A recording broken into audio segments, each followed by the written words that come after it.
Paano mag-cash out ng GCash sa tindahan? Sa mga nagtatanong po kung paano raw po mag-cash out sa mga tindahan, ganito lang po ang gagawin natin. Punta muna tayo guys sa tindahan na kung saan nagka-cash in or cash out. Then picturean nyo po yung kanilang number.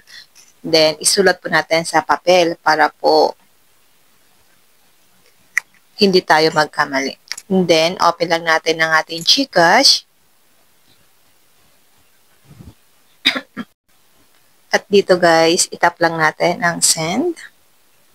Tap express send. Then, ilalagay po natin dito yung GCash number kung saan magka-cash out tayo. Siguraduhin po natin na tama yung ilalagay natin dito para hindi po tayo magkamali. Siguraduhin po natin na tama yung ilalagay nating number para po walang problema.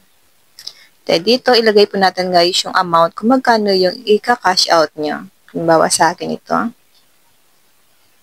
Ayan. Then, itap na po natin ang next.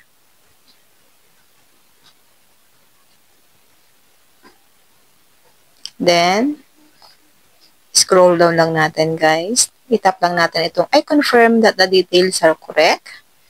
Then, itap nyo na po ang send.